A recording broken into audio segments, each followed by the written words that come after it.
ఆలోచిస్తున్నారా దీని మీద అంటే మాకు కంపల్సరీ.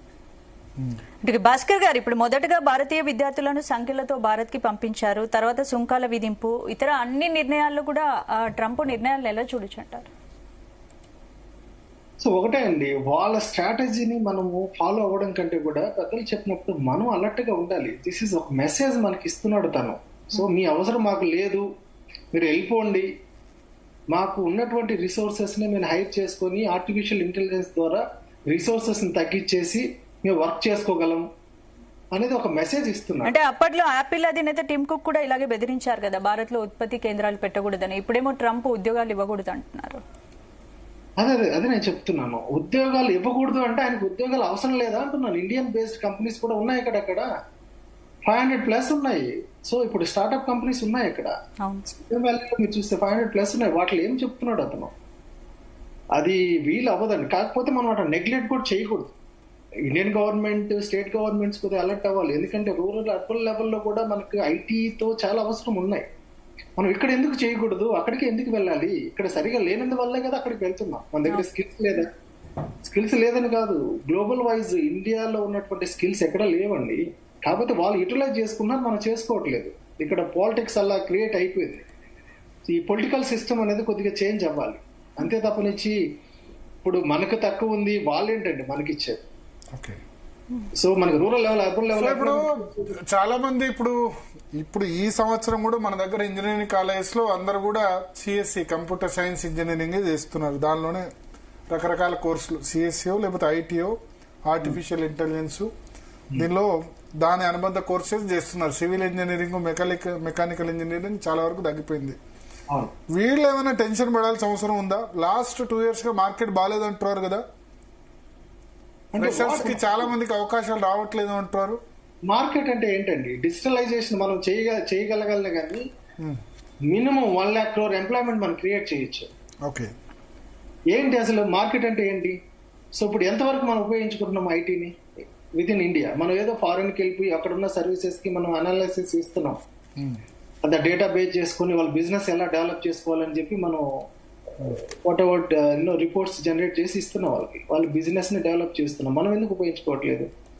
ఇప్పుడు ఐటీ పాయింట్ ఆఫ్ వ్యూలో చూస్తే డిస్ట్రిక్ట్ లెవెల్లో కూడా మన రూరల్ అండ్ అర్బన్ లెవెల్లో కూడా ఎందుకు డెవలప్ చేయకూడదు? అగ్రికల్చర్ ఉంది, ఎక్స్పోర్ట్స్ ఉన్నాయి. సో ఎండ్ యూజర్ కి మనం డైరెక్ట్ గా దాన్ని రీచ్ అయ్యేలాగా ఎందుకు చేయకూడదు? సో డిజిటలైజేషన్ ఎందుకు చేయకూడదు? డిజిటల్ ఎవల్యూషన్ ఎందుకు చేయకూడదు? చాలా ఉన్నాయండి ఆపర్చునిటీస్. కాకపోతే ఆ ప్యాషన్ ఉండాలి.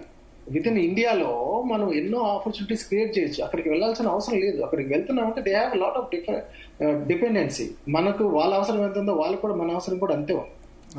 సో మ్యూచువల్ డిపెండెన్సీ ఉన్నాయి అక్కడ. సో ఒక స్టేట్మెంట్ బేస్ చేసుకొని మనకి ఇబ్బంది అవుతుందేమో, అక్కడ ఉన్న వాళ్ళు వచ్చేస్తారంటే అట్లా కాదు. అది వాళ్ళు ఇచ్చిన స్టేట్మెంట్ బేస్ చేసుకుని భయపడాల్సిన అవసరం లేదు. అలా అని చెప్పి మనం దాన్ని నెగ్లెక్ట్ చేయకూడదు. మన స్కిల్స్ అప్గ్రేడ్ చేసుకుంటూ దాంతోపాటు మనం ఇక్కడ ఎకో సిస్టమ్ క్రియేట్ చేసుకోవాలంటే, ఫర్ ఎగ్జాంపుల్ ఇంతకుముందు డేటా సెంటర్స్ ఉన్నాయి. డేటా సెంటర్స్ అనేది మనకు ఎక్కడో ఉన్నాయి. సో ఇప్పుడు దాన్ని సీలో కూడా ఇచ్చేస్తున్నారు. ఇప్పుడు మనకు దుబాయ్ కంట్రీస్ కొన్ని చూస్తే, ఎందుకంటే కాస్ట్ రెడ్యూస్ చేయడానికి, హీట్ రెడ్యూస్ చేస్తే నీకు హీట్ వల్ల చాలా ఎక్స్పెన్సెస్ అన్నమాట డేటా సెంటర్స్ లో. సో ఇలా ఇన్నోవేటివ్ ఐడియాస్ మనం కూడా ఇంప్లిమెంట్ చేయొచ్చు. బట్ ఫీల్డ్ ఎక్స్పర్ట్స్ అవసరం దానికి. మనం హైర్ చేసుకొని ఇప్పుడు ఎవరి మీద డిపెండ్ అవ్వకుండా, ప్రైవేట్ ఆర్గనైజేషన్స్ మీద డిపెండ్ అవ్వకుండా మనం ట్రైనింగ్ ఇన్స్టిట్యూట్స్ ని గవర్నమెంట్ ఇనిషియేట్ తీసుకొని చేయొచ్చు కదా.